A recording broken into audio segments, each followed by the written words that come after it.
यदि 2000 की पावर 10 बराबर 1.024 मल्टीप्लाई 10 की पावर k हो तो k का मान क्या होगा।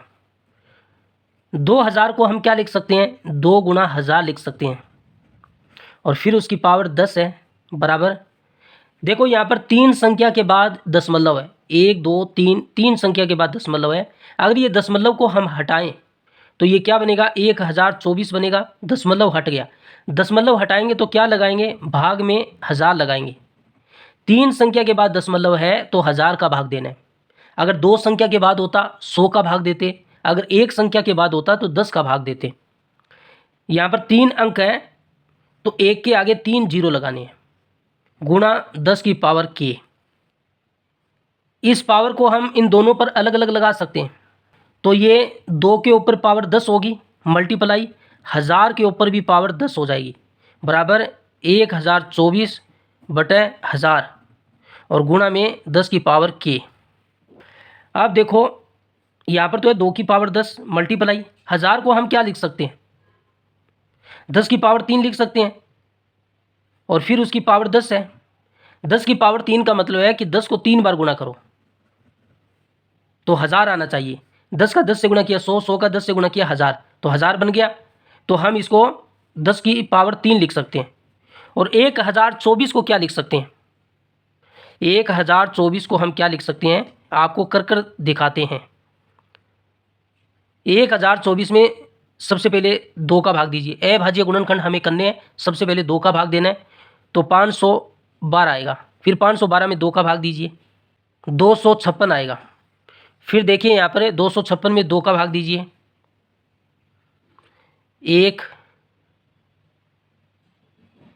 2 128 आएगा। फिर 2 का भाग दीजिए,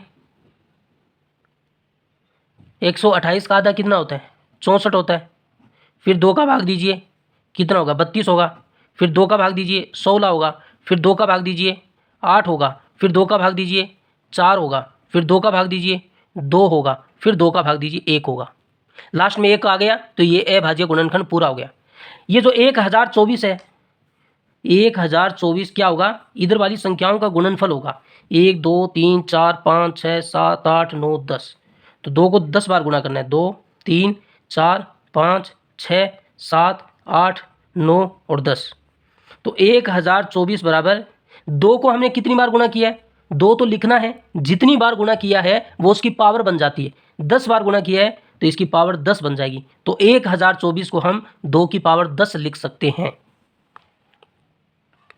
तो यहाँ पर 1024 को हम 2 की पावर 10 लिखेंगे और नीचे ये 1000 है, 1000 को हम क्या लिख सकते हैं, अभी हमने लिखा 10 की पावर 3 और गुणा में 10 की पावर k।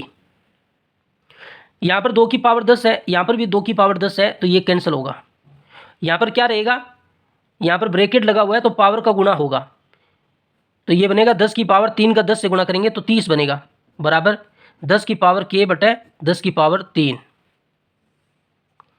ये भाग में उधर जाएगा तो गुणा होगा, 10 की पावर 3 गुणा 10 की पावर, ये 3 नहीं है, यहाँ पर 30 है और ये 10 की पावर 3 है, तो बराबर में 10 की पावर k।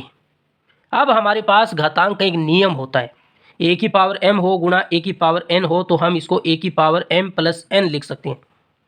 बेस इसका a है, इसका भी a है, दोनों का समान है और बीच में अगर मल्टीप्लाई का साइन है तो पावर को जोड़ देते हैं। इसका बेस 10 है, इसका बेस 10 है, दोनों का बेस समान है और बीच में मल्टीप्लाई का साइन है तो पावर को जोड़ दीजिए। 10 की पावर 30 में 3 जोड़ेंगे तो 33 बनेगा और बराबर में 10 की पावर k। जब दोनों तरफ बेस समान और बीच में बराबर का साइन हो तो उनकी पावर भी बराबर होती है। इसका बेस 10 है, इसका बेस 10 है, दोनों तरफ बेस समान है और बीच में बराबर का साइन है तो इनकी पावर भी बराबर हो जाएगी। इसकी पावर 33 है और इसकी पावर k है तो ये भी बराबर हो जाएगी और k का मान कितना आ गया, 33 आ गया।